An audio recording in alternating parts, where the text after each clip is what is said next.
se ele vai conseguir entrar novamente, porque ele estava explicando qual é o trabalho do mastologista quando caiu a internet. Assim, Desculpa, coisas Thelma, eu fiquei que... falando sozinho aqui, eu falei, meu Deus do céu, o que aconteceu? Eu saí até da internet aqui do consultório e entrei no 4G, desculpa. Mas Então, ao bem, vivo é assim mesmo. Vamos lá. tá bom. Uhum, Então, na verdade, voltando a falar da função do mastologista, é esse. Ele acaba orquestrando o que o paciente vai fazer, né? O uhum, segmento. Então, ele tem essa função de poder oferecer para o paciente a condução do tratamento do câncer de mama dela, né? uhum. Então, aí dentro do segmento, hoje em dia também, na minha formação, eu fui fazer reconstrução de mama, uma especialização no Hospital do Câncer de Barretos, e aí depois a gente vai complementar. A nossa formação, na verdade, nunca acaba, né? Então, aí depois fui para Milão, fui para Estrasburgo, então você sempre vai adicionando alguma coisa para a nossa formação. Mas isso não interessa, o que interessa de eu falar para Uhum. vocês sobre câncer de mama, né? Então, Aham. como se Aqui per... a Vai, Sandra Cabral está pedindo para falar de reconstrução e vai falar sim. A tá, gente está ainda no começo, não se preocupe, bom, Sandra. E ela vamos falou boa tentar. noite também para o Boa doutor. noite para todos, E, para aham, todos os pacientes e aí. doutor, já que teve, vamos só assim, já que o mastologista é o maestro, poderia realmente dizer assim, qual é o conjunto de especialidades que a pessoa que está com câncer de mama, ela geralmente tem, porque agora já está aprendendo, é um mastologista, oncologista, e ela vai, o primeiro passo é o ginecologista, doutor, Isso, nem que é sempre, a cada vez mamografia, mais, né? nem Ah, sempre, com cada vez mais a paciente tomando a consciência que existe um especialista em mama, qualquer coisa que ela sinta, ela pode ir diretamente ao mastologista, não necessariamente precisa pode? ir, pode, sem problema algum. Mas ela Hum. pode vir, e a maioria das pacientes vem através do ginecologista, né? Por quê? Isso que eu ia Porque ela vai falar. fazer Ah, ela vai fazer a rotina dela, ginecológica. Hoje veio duas aqui no consultório, e na da rotina viu uma lesão mamográfica. A gente está pegando muitas pacientes que ficaram 2, 3 anos sem fazer exames por conta da pandemia, né? Então é aquela uhum, paciente que estava no fim de 2009, começo de 2020 para fazer a rotina, veio a pandemia. uhum. Então a gente está pegando pacientes com exame 2019, 2018. Então, isso é uma rotina muito frequente, mas a paciente pode ir direto ao mastologista. Quem que trabalha com a gente? Então, o ginecologista, que a gente sempre reporta a eles a paciente que eles encaminharam. O oncologista, quando eu preciso fazer alguma quimioterapia, não são todas as pacientes. O Hum, radioterapeuta, para quando eu preciso fazer a radioterapia, que também não são todas as pacientes. E o hum, exame de imagem, que é o radiologista ou mastologista especializado em mama, e a gente vai pedir a hum. biópsia, uma mamografia específica, e então a gente lida com essas especialidades. E às vezes também nutricionista, psicólogos, então tudo isso a gente tem que estar, fisioterapeuta, né, poder coordenar Uhum, quem precisa o quê. A gente querer generalizar fica muito difícil, porque cada paciente uhum. necessita de algo específico, né? O tratamento é muito particularizado, né? É Então, tem personalizado, várias né, doutor? opções. Aham. Então, o que acontece? Quando você estava falando lá de prevenção, então vamos dar retorno. Na Hum, prevenção, a recomendação é que se faça a primeira mamografia a partir dos 40 anos. Por que a partir dos 40 anos? Porque aqui no Brasil a gente tem uma taxa de câncer de mama entre os 40 aos 50 muito semelhante dos 50 aos 60, que é o que a Europa e Canadá começam a fazer a rotina a partir dos 50. Então, hum. aqui no Brasil, a gente vê que a nossa incidência, ela é um pouco mais cedo. Então, não justifica eu começar o controle dessas mulheres aos 50 anos. Eu vou estar perdendo muita paciente em fazer diagnóstico precoce. Então, a Uhum. mamografia é o que a gente vai É. fazer para a gente poder Aham. ter o Eu start. posso fazer só um parênteses para puxar a Lógico. sardinha para o meu lado aqui, Jundiaí, está no Uhum. protocolo municipal a mamografia aos 40, porque não é em todo o estado de São Paulo que tem isso. Então, sim. aqui já é oferecido. Então, esse protocolo provavelmente vai para o Brasil todo daqui a pouco, né? Aí eu tenho Porque aos dois poucos. grandes Hum? Aí eu tenho dois grandes amigos mastologistas, que é o Rodrigo Brandão e Uhum, também o Dr. Bosco, que ele é professor na uhum. Faculdade de Medicina aí de Jundiaí, são dois amigos mastologistas. Com certeza eles e quem trabalha junto com eles levou essa informação, né? Porque no Uhum. Brasil, pelo Ministério da Saúde, ele costuma ter como referência o INCA, que é o Instituto Sim, Nacional do Câncer no Rio de Janeiro. Só que né? acontece que o Que INCA vai atrás. é a minha referência também. Então, só que o INCA ele vai atrás ele segue a estatística europeia e canadense, né? Então, os Estados Unidos Hum. também começa a partir dos 45, um pouquinho mais tarde, e na Inglaterra também já está começando com 45, porque em todos esses lugares eles viram que antecipou o diagnóstico do câncer de mama, que vale a pena fazer um pouco mais cedo. E isso tem a Salvam ver com vidas, né? hábitos, sim, e tem a ver com hábitos de vida da mulher moderna, né? Isso que eu ia Então, falar. se a gente for pegar pacientes de hoje em dia, elas estão menstruando com 9, 10 anos de idade. As pacientes, sei lá, que estão com seus 50, 60, menstruaram com 12, 15. Então, há uma mudança de hábito desde a infância à puberdade e a gente Uhum. vai refletir isso na incidência da doença lá na frente, né? Então, por isso que justifica que agora também a gente conversou, porque eu tive uma live antes que a gente teve outro foco, mas a gente chegou à conclusão, e o senhor vai falar também com a maior propriedade, o estilo de vida também, que leva a mais estresse, a multitarefa sempre teve, mas muito mais, né? E agora que foi visto o quanto o esporte, a atividade física também se trata de prevenção, né? E Sim. também pode se fazer durante, né, doutor? A gente, na verdade, tem esses estilos de vida que levam a fazer o câncer de mama, se você for ver, é a vida da mulher moderna, né? Então, a vida da mulher moderna, ela tem poucos filhos ou não tem filhos, ou se vão ter filhos, elas vão ter filhos depois dos 35, 40 anos de idade.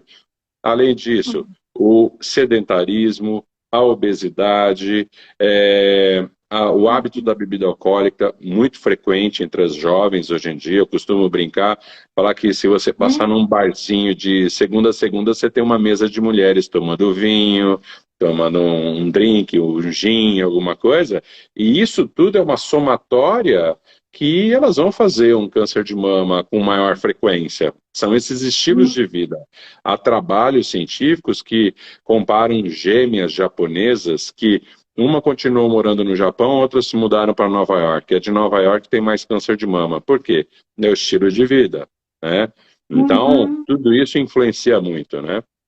Então tem que ter a tal da moderação, não pode ter o sedentarismo, né? E por mais que seja só uma caminhada, já é um começo, né?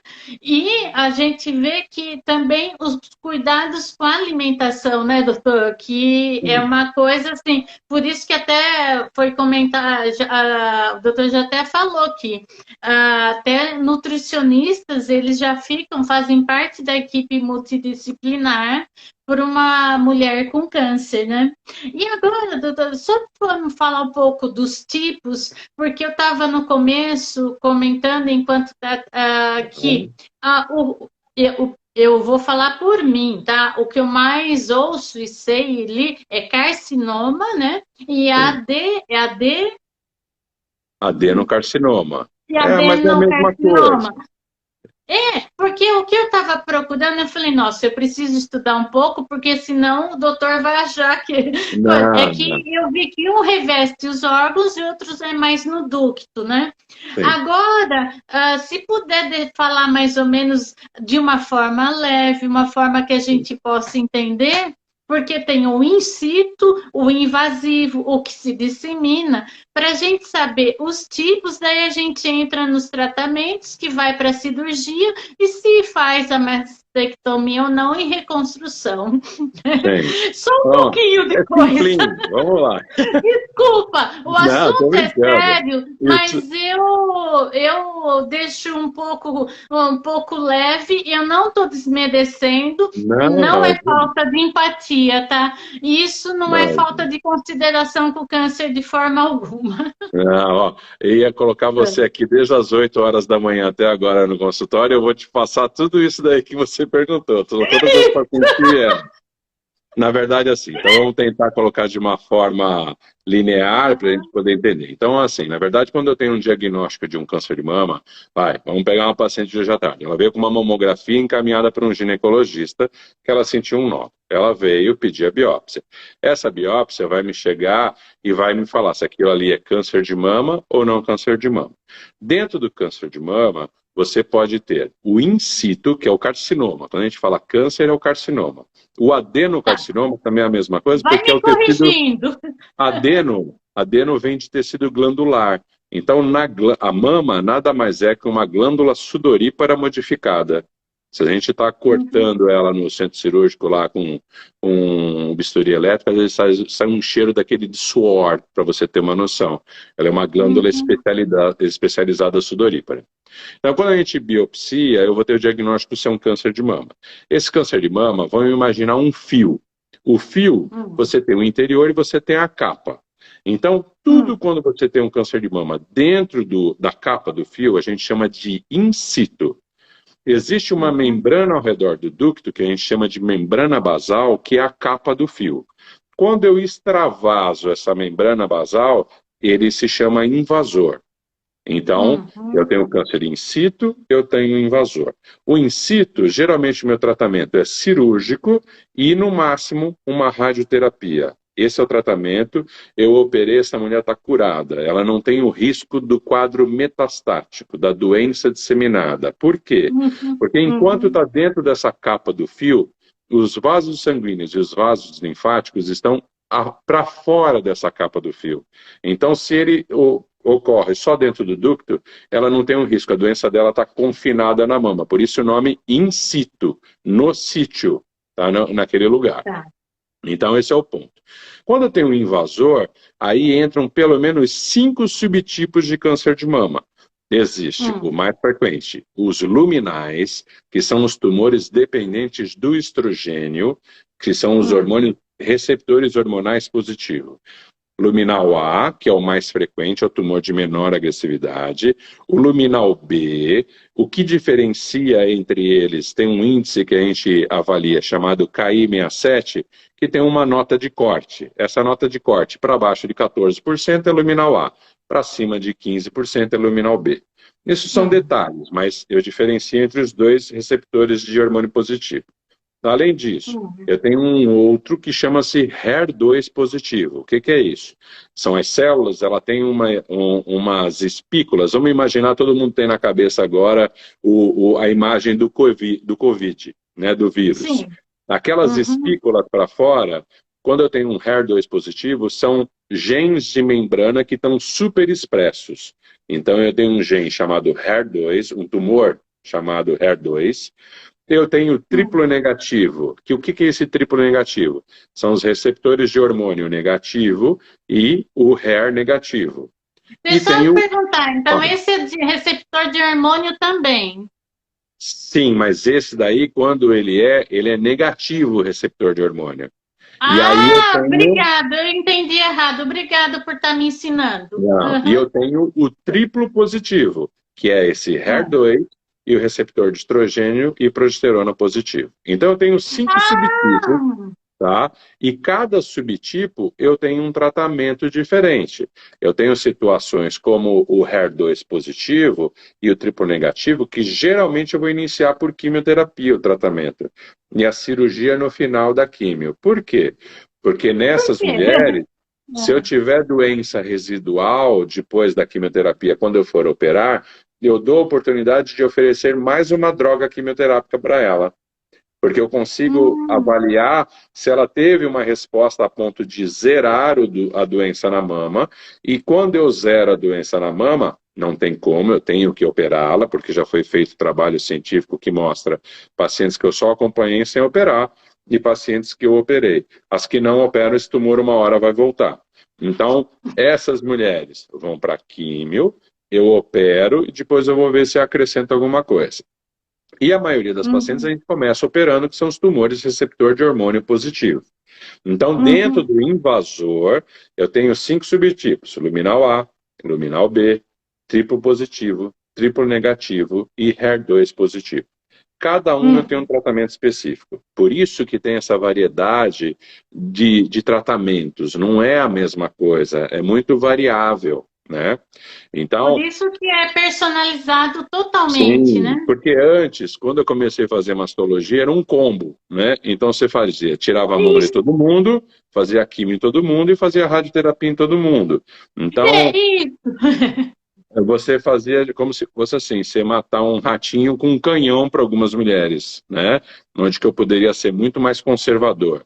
Na químio, fazer ou não fazer, na cirurgia, manter a mama ou não manter, o gânglio na axila, manter o gânglio, o restante dos gânglios fazendo o linfonodo sentinela, ou esvaziando a axila toda. Então, isso a gente teve uma regressão da agressividade cirúrgica e tratamento clínico da quimioterapia.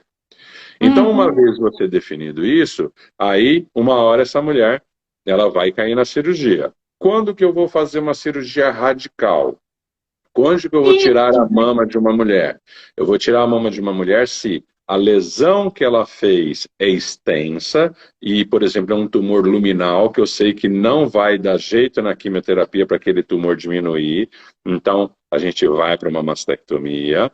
Ou, em Hum. algumas pacientes que eu tenho a proporção, tamanho da mama, tamanho do tumor desproporcional. Às vezes eu tenho uma mama, vamos pegar um exemplo fácil, senhora japonesa, onde tem uma mama pequena, mas que ela tem um tumor de 2 centímetros. Essa proporção, eu não vou conseguir fazer uma cirurgia onde eu deixo um resultado estético adequado e eu vou deixar o risco de volta da doença e uma mama esteticamente feia.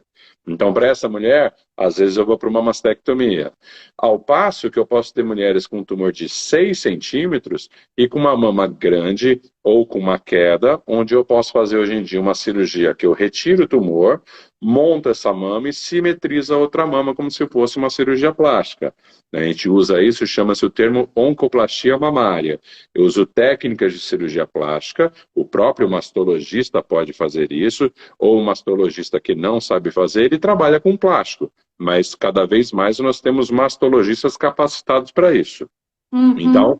essa mulher sai de uma cirurgia conservadora como se fosse uma cirurgia estética. É lógico que a gente tem que lembrar essas mulheres que ela não está indo fazer uma cirurgia estética, onde eu Isso. tenho várias condições de fatores complicadores maiores. Quais? Eu vou operar uma paciente às vezes mais idosa do que uma cirurgia plástica convencional, eu vou fazer uma cirurgia mais radical do que uma cirurgia convencional, e eu vou pegar uma paciente diabética, mais obesa, uma série de coisas que também eu posso ter fatores complicadores na cirurgia. Mas do ponto de vista Hum. cirúrgico, eu posso ser radical, mastectomia, conservador, manter a mama da mulher. A radical, Hum. quando eu vou fazer, eu, dependendo da faixa etária, eu não posso fazer uma reconstrução. Dependendo da agressividade do tumor, eu também não posso fazer uma reconstrução. Mas eu posso Isso fazer isso em que. outro momento. Aham. Então, eu vou só pegar algumas coisas e tem uma pergunta se pode falar o câncer de mama em homens. Porque eu sei que Sim. tem. Tá. Eu sei que é 1%, mas ocorre. Mas antes disso, eu queria falar, doutor, que a evolução da medicina e da tecnologia é tremenda. Porque Sim. eu tô com 58 anos, mas na minha infância, esse combo que foi citado, que era quimioterapia, radioterapia e cirurgia, era isso, não, Era não padrão. tinha outro. Hã? Era padrão, Não né? era padrão. Era. A Isso. medicina foi evoluindo, então agora pode se, como falou, é totalmente personalizado e ficou bem claro quando é radical quando se pode, quando não é, e quando se tem uma oncoplastia, isso aprendi hoje. Oncoplastia. E Oncoplastia não, mamária. isso, oncoplastia, que não é uma cirurgia plástica estética, certo? Isso, na verdade, É, quem é. originou isso foi em 95, Aldrich, na Alemanha. Ele estava lá não tem tanto cirurgião plástico, ele falava, pô, mas eu posso usar técnicas de cirurgia plástica para poder reparar essa mama. Por que não fazer? Só que isso aconteceu lá, aconteceu em Paris, aconteceu aqui no Brasil com o Dr. Biasus no Rio Grande do Sul, com o Dr. Ângelo Matos em Ribeirão Preto. Havia várias pessoas que pensavam na mesma ideia. Pô, mas eu tenho um monte de mama aqui do lado desse tumor que eu posso reparar essa mama. Por que não fazer? Só que aí Aldrich foi o primeiro que ele pôs isso em trabalhos científicos, mostrando a segurança em poder fazer isso. Que bom, porque é uma evolução, né? E outra coisa, porque eu fui falando, já que é tanta coisa, eu anotei aqui, ó, como o tumor, às vezes, é melhor retirar, porque vai poder voltar algum dia, né? Porque pode ter um gatilho ou emocional, ou pode ter um gatilho hormonal, ou não é isso. Porque, por exemplo, eu tirei 3/4 da mama e todos os nódulos da axila. E para mim foi tranquilo. Eu não precisei químio nem rádio, eles eram encapsulados, era o grau 4. Então eu ouvi assim: você passou pela buraco da agulha, porque você não teve nada, não. Eu tive, e graças a Deus retirou a tempo, né? E só que não tem médicos assim que eu acho que não tem especialidade de mastologia que tem essa visão como o doutor está tendo aqui, porque acho um absurdo eu ter retirado tanto. Daí eu conheci outras pessoas que também passam por isso. E às vezes eu fico na anamnese de uma nova pessoa que eu vou consultar, que eu vou passar por consulta, falar, ai, como é que eu vou falar para não ouvir que absurdo que fizeram com você? Então, mas isso é muito interessante, porque se você for ver, eu não posso criticar o que foi feito. Não é criticar, Não, é que eu não, fico mas no o jeito. próprio o médico tem que entender que essa medicina evolui. Então, o que era feito há 20 anos atrás era uma realidade de 20 anos atrás, era o que a medicina oferecia naquele momento, né? Então, teve uma evolução, né? Só que eu não estou pondo o doutor aqui em saia justa, nem criticar colega, não. É experiência própria, porque com a minha idade foi feito isso e eu dei graças a Deus, porque foi há 21 anos atrás, né? Olha, então, e como eu comecei, eu ainda, graças a Deus, eu não estava ainda no combo químio, cirurgia e rádio. Já tinha evoluído, né? E agora, o que a gente queria fazer? Vamos falar do caso muito conhecido. Por ter no gene alguma coisa que pode desencadear, como a Angelina Jolie, se fazer mastectomia é radical demais? É opção própria, eu sei. Então vamos colocar isso bem definido, tentar definir. É assim, 90% das mulheres que têm câncer de mama é o que a gente chama de câncer de mama esporádico. Ou seja, você é a primeira mulher na família que fez o câncer de mama. Esse é o mais comum, é 90%. 10%, sim. É por isso que a paciente chega no consultório e fala assim, doutor, não tenho ninguém na minha família com câncer de mama. Né? Então, assim, você tem 90% que está nesse grupo. Então, só que quando você tem um histórico familiar muito importante, como mãe com câncer de mama, irmã com câncer de mama antes dos 50 anos de idade, algum homem na família com câncer de mama, câncer de ovário na família, melanoma, câncer de pâncreas, isso me começa a soar alertas que eu tenho que pedir para essa paciente, eu pedir um teste genético. Eu vou operar quinta-feira uma paciente de 29 anos, que a mãe faleceu com câncer de mama com 29 anos, e ela me 29 apareceu, anos. e ela me apareceu grávida com 29 anos de câncer de mama. Ela acabou a quimioterapia agora ao longo da gravidez toda dela, deu tempo de eu pedir o teste da mutação que ela não tinha, e ela tem o gene lá da Angelina Jolie, por exemplo. Então, essa moça tem que fazer a mastectomia bilateral. Porque hoje, não é que tem que fazer, você propõe, porque ela sendo muito jovem, ela tem uma vida pela frente que o risco de ter câncer na outra mama, para quem teve câncer de mama, numa outra faixa etária, gira ao redor de 5 a 10%. Mas quando você tem uma mutação, essa bilateralidade pode ser de 40% a 50%.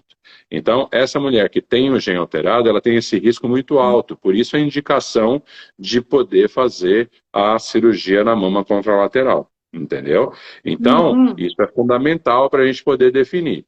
Agora, esse teste eu vou pedir quando eu tenho esses casos suspeitos pelo histórico familiar. Ou quando ela me pega com câncer de mama abaixo dos 45 anos no consultório, eu tenho obrigatoriamente que pedir esse teste genético. Por quê? Ah, é? Abaixo de 45, doutor? Sim, porque ela já tem um risco maior para poder ter essa mutação.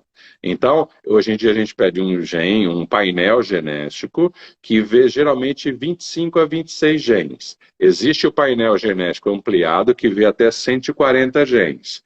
Mas desses 26 genes, eu tenho geralmente 6 que realmente eu tenho indicação de fazer a cirurgia nas duas mamas. Por quê? Quando eu vou ver esses genes específicos, a gente chama uma coisa chamada penetrância. Eu tenho genes que têm alta penetrância, ou seja, o risco daquela mulher fazer câncer de mama na vida é extremamente alto. Então, para essa mulher, justifica a cirurgia redutora de risco. Antigamente a gente chamava de cirurgia mastectomia profilática. A gente não usa mais esse termo porque ela não é 100% profilática. Porque quando eu faço a mastectomia, ela tem um risco de 2, 3% de voltar a doença naquela mama, naquela pele. Como é o nome? O senhor repete para a gente aprender? Cirurgia redutora de risco. Ela reduz o risco na ordem de 95, 97% das vezes. E eu vou fazer isso para quem? Para a mulher que vem com um gene que tem alta penetrância de ela fazer câncer de mama na vida. A que me chegou com esse teste positivo e tem o câncer de mama, já está definido eu poder fazer a cirurgia. Mas se ela me chega, por exemplo, aos 58 anos, com esse gene positivo, a vantagem de eu mexer na outra mama dela é muito pouca, porque a expectativa de vida dela, por mais que ela bata seus 80, 85 anos, esse risco não é um risco tão alto dela poder fazer. Diferente, um câncer de mama na outra mama, né? Diferente dessa moça jovem que me veio hoje com 29, né? Uma eu vou operar na quinta, outra terça que vem. As duas têm 29. E o que acontece? Ela tem uma vida pela frente onde o risco é altíssimo de fazer câncer de mama na outra mama. Então é por isso que a gente indica. Mas tem pacientes que vêm ao consultório e sentam aqui e falam assim, doutor, quero tirar as duas mamas. Não é assim. Você só vai fazer, desculpa que eu estou uma coriza aqui, você só vai fazer esse teste na mulher que mostra risco, e aí sim a cirurgia para essa mulher que tem o gene alterado. É uma loucura você fazer uma mastectomia na mulher sem ter esse gene alterado, porque eu tenho complicações muito maiores. O silicone é o mesmo que eu uso para um silicone estético, mas a agressividade da minha cirurgia é muito maior. Eu tenho complicações na ordem de 15%, de 10 a 15%. Não sabia! Ao passo que se eu fizer uma cirurgia puramente estética, esse risco gira em torno de 3%, é um risco baixo. Então, mas na mastectomia, eu tenho a agressividade de ter tirado a mama toda. E isso eu multiplico por 2, porque ela é bilateral. Então, eu tenho que ter um gene que ela tem realmente um alto risco para eu poder propor uma cirurgia tão radical para ela. Eu tenho que colocar bem na matemática, né? Os meus riscos, eles têm que ser inferiores ao benefício que eu posso oferecer a ela. Então, eu vou fazer uma cirurgia sempre para a mulher que tem essa alteração genética. Isso entendeu? foi muito bem explicado e acho que ficou claro. Não é chegar, olha, minha tia teve câncer, então agora eu acho que vou ter, doutor, tira os dois.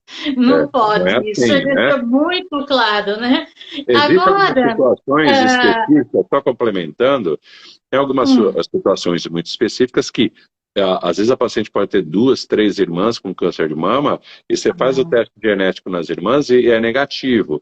Em situações jura? especiais assim, a gente pode até propor a cirurgia, mas são casos de exceção. Tá. Agora eu anotei algumas perguntas aqui, não vai dar para, coitado, né, sabatinar Não, tanto, porque não, eu é tô uma tranquilo, conversa, né? tô tranquilo. Mas aqui, aqui o caso genético dos tumores, eles são retirados especificamente aqui o genético RBRCA2, é o que foi perguntado.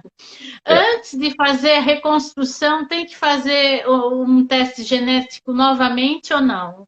Para essa mulher de risco, uma vez ela tendo diagnosticado que tem esse gene alterado, ela já tem indicação formal de fazer a cirurgia radical e, Hum. consequentemente, a reconstrução. Ela não precisa repetir esse exame, não é como se fosse Não, não é como se fosse um hemograma, a gente vai ver se a pessoa tem anemia, tem altos e baixos. Não.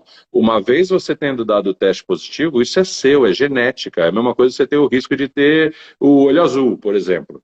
Entendeu? hum. E esse histórico familiar, para a gente poder pedir o exame, tanto pode ser do lado do pai quanto da mãe, porque o gene do câncer de mama, ele está ligado aos cromossomos autossômicos, que é o que dão a conotação de cor da pele, cor dos olhos, se o braço é curto, se é longo, é diferente do cromossomo Hum. sexual, porque as pessoas acham, é só do lado da minha mãe que eu tenho que me preocupar. Não, do lado do pai Não, também.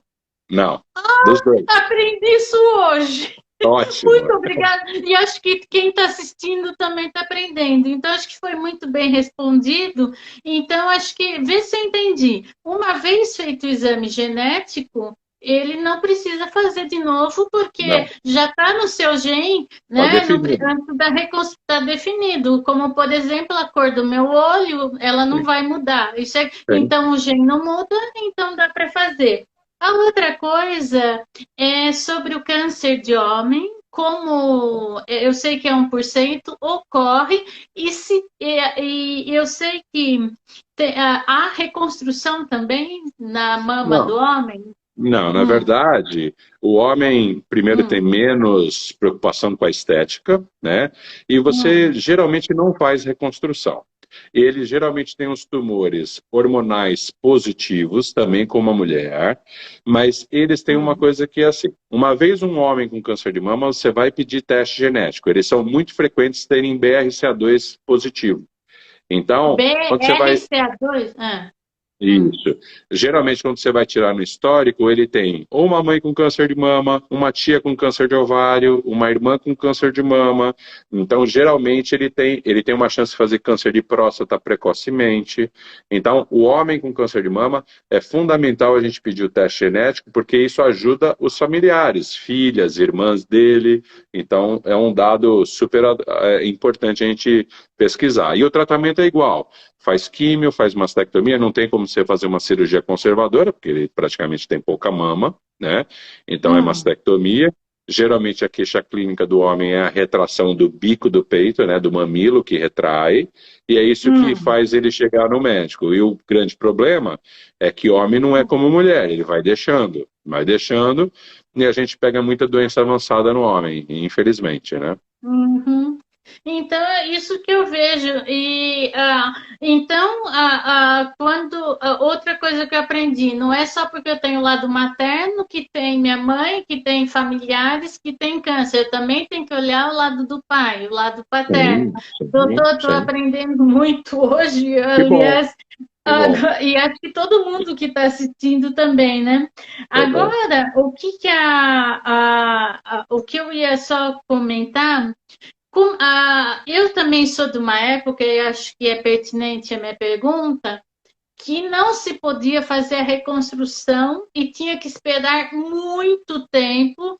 Isso às vezes acabava com a autoestima da mulher, não para os outros, dela mesmo em se sentir mutilada por muito tempo. Evoluiu muito isso, doutor? Sim, primeiro que você não está tão assim mais para frente. Eu também só estou com 5 anos a menos que você, estamos no mesmo barco, né? De idade, então estamos por aí. Então, na verdade, é o seguinte, né? As reconstruções de mama, elas realmente eram indicadas tardiamente, depois de 2 a 3 anos, tá? As técnicas de reconstrução, primeiro o Tansini na Itália, ele começou a fazer a reconstrução com o músculo das costas, tá?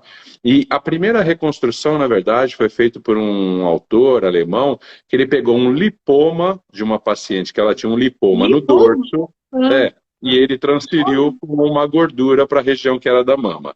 Então, isso vem se pensando há muito tempo. Só que o que melhorou as reconstruções? Primeiro, o diagnóstico mais precoce do câncer de mama. Doenças localmente avançadas, a minha reconstrução nunca vai bem, porque a chance da volta da doença é muito grande. As técnicas de reconstrução, então, o músculo das costas, ele é um coringa para a gente, ele é uma reconstrução muito boa, que ainda hoje a gente faz, mas a gente faz geralmente tardiamente. A gente faz quando uma reconstrução com prótese não ficou boa, que ela teve infecção numa prótese e perdeu a prótese, então a gente deixa para essas situações. E depois, em 1982, veio uma reconstrução com o abdômen, onde que você fazia a reconstrução com os 2 músculos do abdômen e com a parte final da barriga. Isso era ótimo, porque as mulheres ficavam encantadas, elas conseguiam um abdômen e reconstruíam a mama. Sim, só que Desculpa, o o assunto é sério, eu não estou desmerecendo, não, nem mas imagina. considerando. É Não, porque mas eu estou isso é uma acima do realidade. peso, eu falei, e vinha da Então, barriga? Hã? sim, só que quem nutre essa barriga são os 2 músculos do abdômen. Então, essa mulher é uma cirurgia grande, quase 8 horas de cirurgia, onde que essa paciente tinha que pôr tela no abdômen para evitar ter hérnias. Então, eram cirurgias muito radicais. Então, a reconstrução era muito desestimulada por todas essas situações. Então, com a melhoria do diagnóstico do câncer de mama, a melhoria da minha radicalidade do câncer de mama, porque a gente tirava a mama toda, o músculo grande, pequeno peitoral, todos os gânglios da axila. Então, com o tempo, a gente foi tendo uma redução da radicalidade da mastectomia. E, por outro lado, também se melhorou os tipos de silicone. Então, essa combinação, hoje em dia a gente consegue fazer cirurgias pela parte de baixo da mama, onde você mantém pera inteira, o mamilo inteiro e põe uma prótese na frente do músculo, onde que a gente tem excelentes reconstruções. Então, houve uma evolução da reconstrução mamária nos últimos anos, de 2009, 2010 para cá, é recente, se a gente for ver, são 10, 12 anos atrás, melhorou muito a opção da reconstrução mamária e a segurança oncológica, onde a gente via nos trabalhos científicos que eu não aumentava o risco de volta da doença, entendeu? Isso que eu queria conversar um pouco, doutor, porque houve uma época que nós leigos, não os médicos, ninguém da área da saúde, mas tinha-se a crença que uma reconstrução logo em seguida, ou por prótese, aquilo, isso daí ia esconder o câncer. Então, aí hoje em dia, com o advento de ressonância magnética, tomografias, e a gente tem muito menos chance disso acontecer, né? E aí a gente viu que há segurança para isso, onde o silicone ou qualquer outra técnica da reconstrução não vai favorecer a volta da doença. Então isso deixou muito mais seguro você poder fazer a reconstrução. Hoje em dia, a gente não vai fazer reconstrução para quem? Às vezes para uma senhora de 85 anos, 84 anos, ou uma paciente muito debilitada do ponto de vista cardiológico, que a cirurgia tem que ser rápida, né? Então, para essa mulher, eu não vou poder oferecer, ou eu vou fazer num segundo tempo cirúrgico. Ai, tá ótimo. Agora, só para a gente ir encerrando, porque daria para fazer mais umas 10 lives sobre, mas... Da minha parte não tem pressa não, viu? Não, não, eu falei de uns 40, 50 minutos, nós já estamos até ultrapassando. Mitos e verdades, vamos lá. Aquela. Antes não tinha. Antes a gente não tinha o Zap, né? O WhatsApp, mas agora está muito mais disseminado. Não comer açúcar mata o tumor, doutor? Então, isso é o que a gente vê todo dia no consultório, é uma neurose do ponto de vista das nutricionistas, né? Na verdade, é assim, veja bem, tudo que a gente come vai ser absorvido em carboidratos, gorduras e proteínas. O carboidrato, que advém o açúcar, ele vai nutrir tudo, inclusive cérebro, né? Tanto é que a gente começou a fazer uma dieta, a gente fica meio lesado de vez em quando, né? Porque falta glicose a nível cerebral. Então, você falar que eu não vou comer açúcar porque eu vou estar alimentando o tumor. Então foi feito 2 trabalhos. Esses trabalhos foi feito com cobaias, com ratinhos, que é o que mais se faz. Ele tem a fisiologia da mama da ratinha, é muito parecida com a da humano, apesar que todos os mamíferos têm semelhança. Mas o trabalho se faz nas ratas. E fez um grupo delas com uma dieta restritiva, como se fosse uma dieta para a gente emagrecer. E o outro grupo com uma dieta com pouco açúcar, pouco carboidrato. E eu vi nos 2 grupos que o que faz a diferença é a paciente diminuir a ingesta de tudo como um todo. Então é por isso que as mulheres elas têm que manter o peso depois do tratamento, elas têm que deixarem de ser sedentárias, que é isso que vai modificar o risco da volta da doença ou não. Então, não é o açúcar em si, entendeu? Então, é tudo isso que faz a real diferença, não é a situação específica de não comer açúcar. Parece coisa xiita, né? O pessoal enfia negócio na cabeça e acha que aquilo ali tem que ser respeitado. Não, você quer diminuir seu risco?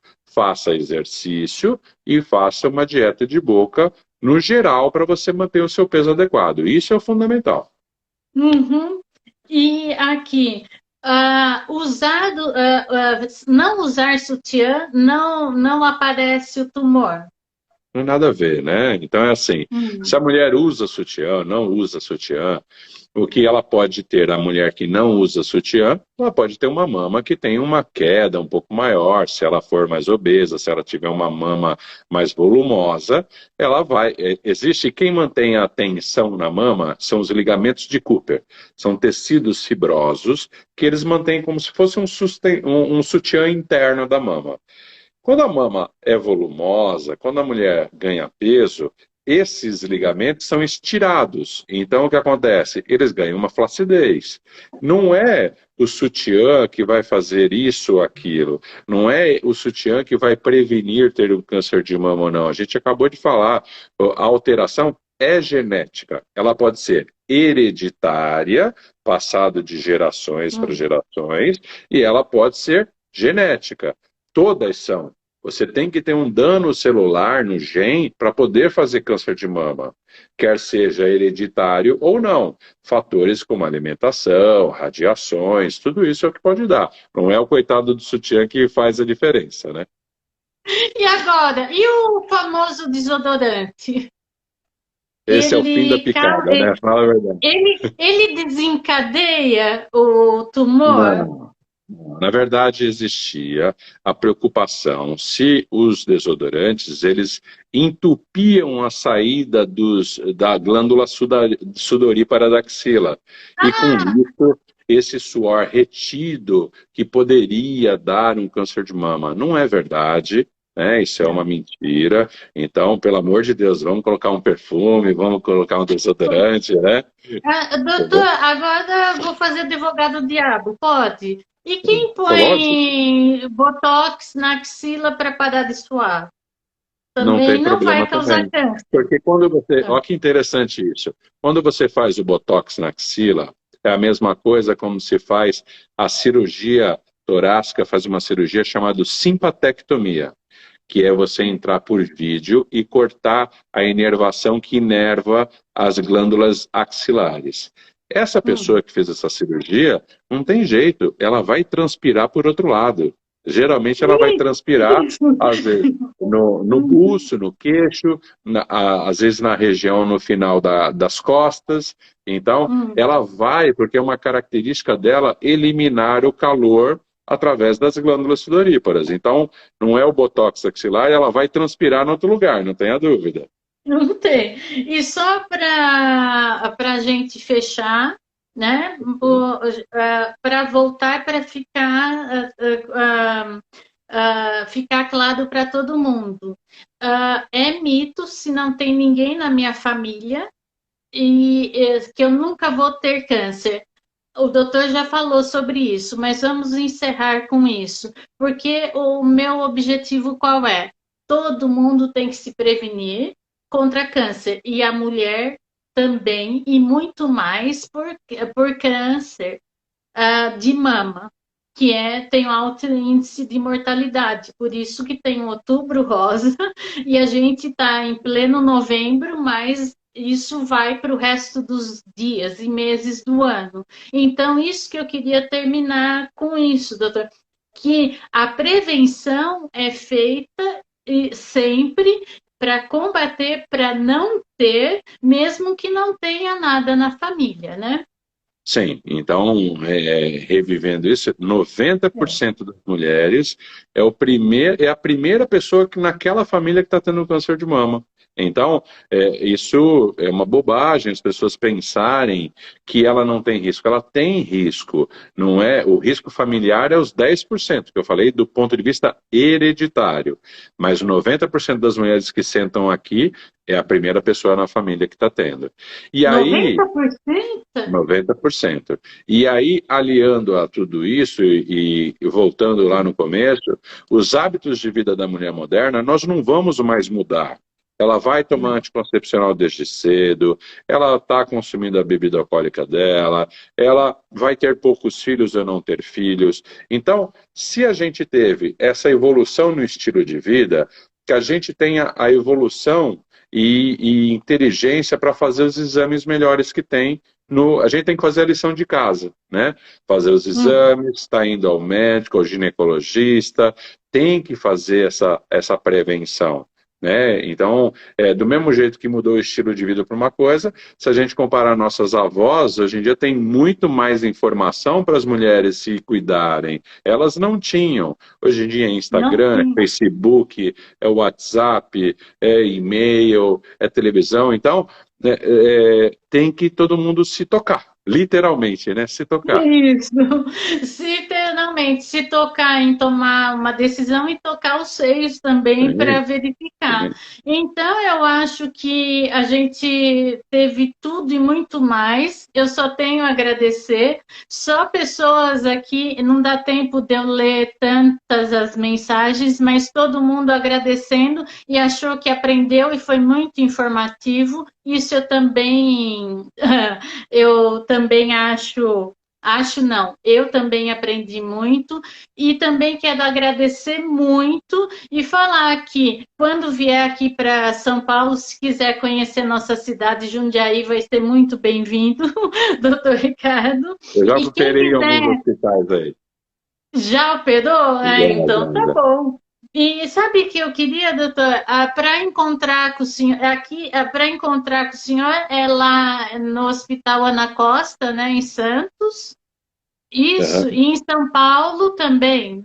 Não, na verdade eu atendo em Santos e São Paulo. Em Santos eu atendo no meu consultório privado, né, que é no Praia Mar Corporate, aqui ao lado do shopping que tem, Praia Mar aqui. Desculpa, falei errado. Opera no Ana Costa. É que tem um monte de lugar que a gente trabalha, né?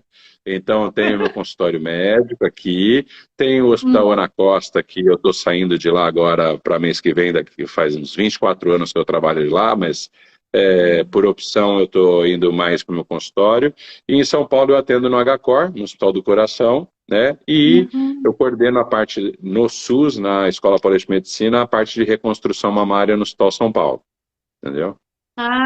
Porque a gente tem que ter uma referência, né? Porque se todo mundo está achando que foi muito produtivo, com muito conteúdo, eu só vou pedir para quem assistiu comentar que essa live vai ficar salva no meu perfil Thelma G7 e comentar, olha, se eu gostei, olha lá, conheço alguém que está passando por isso, ou quer se informar, foi tão bom, ela vai estar gravada, vai ter muito conteúdo para ver depois, porque eu sei que tem muita gente que segue aqui, que vê às vezes até de madrugada ou até de manhãzinha quando acorda, então eu acho que vale a pena, vai estar salvo, né? E, doutor Ricardo, a clareza e a propriedade, a segurança que se tem de ouvir é muito bom. Eu só tenho que agradecer que você teve, assim, uma clareza, mas passa segurança também, que tudo pode ser feito, prevenido, e que a medicina evoluiu muito e, como foi falado, Graças a Deus, se né? toca, né?